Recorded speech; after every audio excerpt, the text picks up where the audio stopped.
Just today, a story appeared in the Washington Post,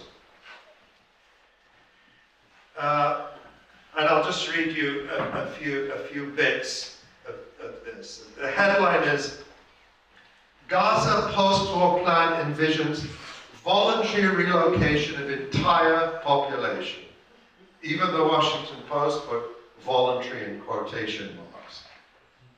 And they say this: a post-war plan for Gaza circulating within the Trump administration, modeled on President Donald Trump's vow to take over the enclave, would turn it into a trusteeship administered by the United States for at least 10 years, while it is transformed into a gleaming tourism resort and high-tech manufacturing and technology hub. Sounds a bit like the Celtic Tiger to me. As you know, Ireland is one of Israel's top trading partners up there with China. And most of those billions of dollars in trade is in semiconductors. It says, the 38-page prospectus seen by the Washington Post envisions at least a temporary relocation of all of Gaza's more than 2 million people, either through what it calls voluntary departures to another country, or into restricted, secured zones inside the enclave during reconstruction. I think there's a term for that. Those who own land would be offered a digital token by the trust in exchange for rights to redevelop their property, to be used to finance a new life elsewhere, or eventually redeemed for an apartment in one of 6 to 8 new AI-powered smart cities to be built in Gaza. Each Palestinian who chooses to leave would be given a $5,000 cash payment and subsidies to cover 4 years of rent elsewhere, as well as a year of food. I mean, it's dystopian beyond the worst science fiction nightmare dystopia you can imagine. It reminded me immediately of some history I learned in the past few years.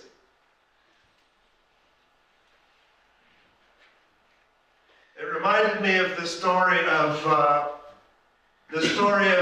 the Jews of Hungary during the Holocaust, and the role the Zionists played in their murder. This is a well-known story. It was the subject of the banned play by Ken Loach, Perdition, and it was written about by Lenny Brenner, among other scholars. Tony Greenstein has written about it in his more recent book about the Zionists and the Holocaust. And it was well known in Israel because it was the subject of a famous trial there. This was the story of Resko Katzner, who was the head of the Zionist organization in Hungary, and he collaborated with the Nazis. And basically, his deal with Adolf Eichmann was that in exchange for helping the Nazis transport the Jews of Hungary, they would allow him to handpick a small number of Jews to be taken to safety on a train to Switzerland. And I want to read you a summary of what happened. And this is all known because Katzner, after the war, went to Israel where he became a politician, and an Israeli journalist exposed Katzner's collaboration, and there was a libel suit, and the judge in the Israeli court ruled in 1955 that Katzner had in fact collaborated with the Nazis, and because of that collaboration, he had helped hundreds of thousands of people go to their deaths. and Katzner was later assassinated in Israel. Now, how did Katzner collaborate with the Nazis?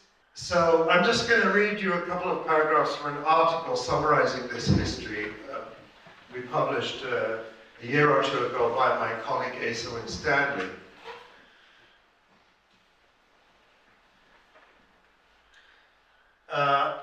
One cannot estimate the damage caused by Katzner. One cannot estimate the damage caused by Katzner's collaboration and put down the number of victims which it cost Hungarian Jews, wrote Judge Halevi, the Israeli judge, in his ruling.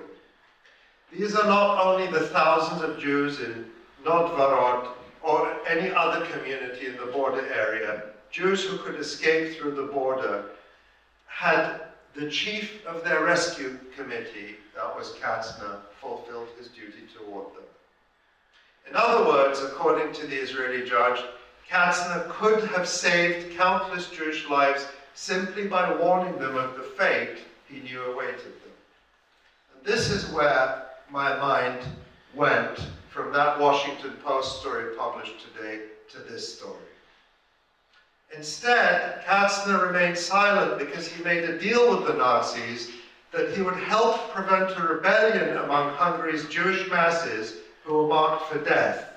In exchange, he would be allowed to handpick a group of prominent Jews, and Katzner's family members could leave the country safely on a train.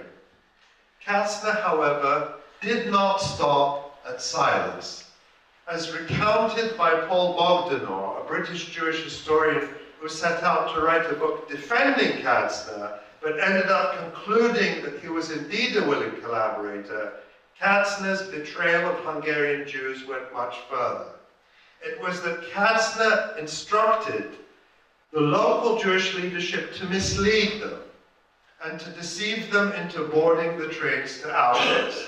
After Katzner had visited the local communities, the leadership spread false information which he had given them, that the Jews were going to be resettled inside Hungary, that they were told, you are going to be taken east, where there is plentiful land that you will be given, and you will have a bright future there.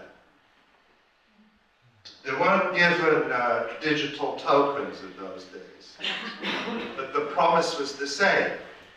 Go to these concentration camps. Well, they weren't told that. They were told, get on the trains.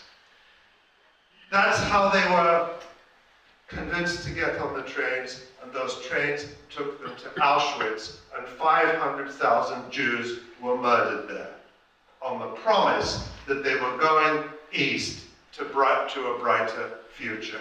And we have the modern day version of that promise now.